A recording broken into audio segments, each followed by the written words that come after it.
Olá, pessoal da primeira série, tudo bem com vocês? Nessa aula, vamos começar a correção da atividade das aulas 11 e 12 da nossa apostila. Então, pegue seu material e me acompanhe.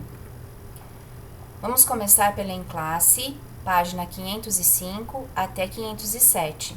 1. Observe o mapa e a tabela a seguir, que destacam as coordenadas geográficas dos pontos extremos do território continental brasileiro. Com base na observação do mapa e nos conhecimentos que você tem sobre a localização geográfica do Brasil e os pontos extremos destacados na tabela, os números 2 e 3 são, respectivamente, Ponta dos Seixas e Arroio Chuí, como indicado na alternativa C. Na questão 2, temos um fragmento de texto que fala sobre as vantagens e desvantagens de termos um país tão grande como o Brasil.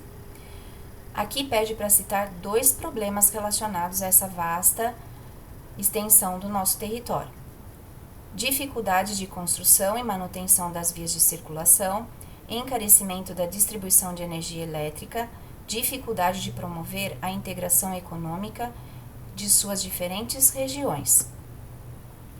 3. Verificando o mapa e considerando o Equador e o Greenwich, é possível afirmar que o Brasil tem a maioria de suas terras nos hemisférios sul e ocidental, como indicado na alternativa B. 4. Quais elementos identificam uma região como um espaço geográfico relativamente homogêneo no território de um país? Para se empreender um processo de regionalização, é preciso estabelecer um conjunto de objetivos e de critérios segundo os quais o espaço será dividido, podendo esses critérios ser de ordem natural, política ou econômica. 5. A partir dos mapas, comente os critérios utilizados para o estabelecimento de cada uma das 3 regionalizações do Brasil.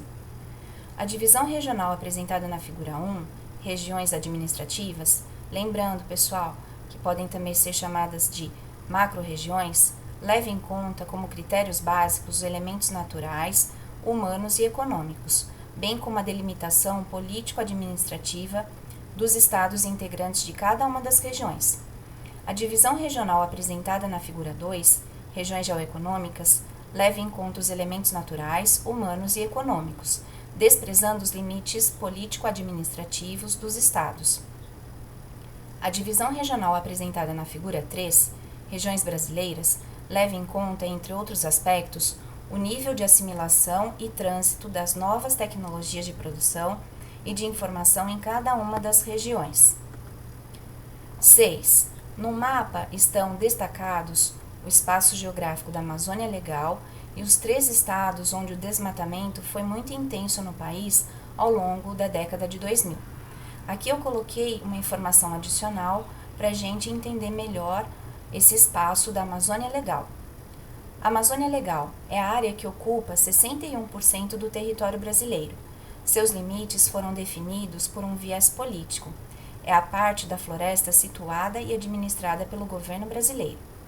Lembre-se que a floresta amazônica se estende por outros países da América do Sul.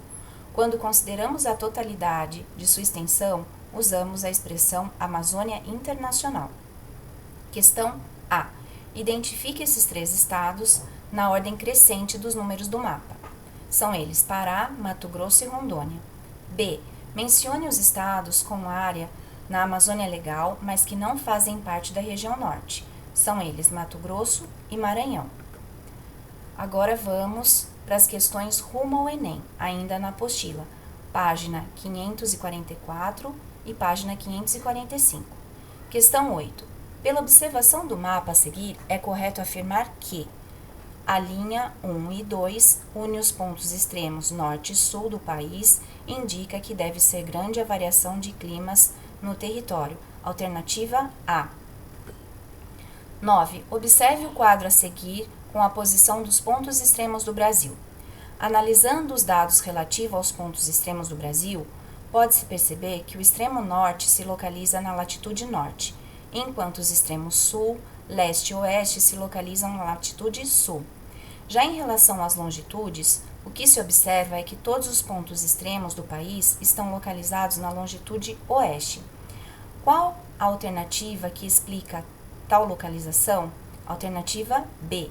O Brasil é cortado ao norte pela linha do Equador e se localiza totalmente no hemisfério ocidental. 10. O mapa a seguir representa a divisão do território brasileiro em 3 grandes complexos regionais. Os estados do Maranhão e Minas Gerais apresentam seus territórios repartidos em 2 desses complexos. Assinale a alternativa que apresenta os complexos regionais corretamente. Alternativa C.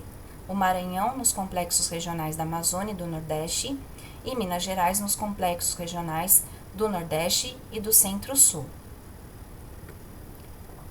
Observe o mapa abaixo e responda às questões 11 e 12. Questão 11.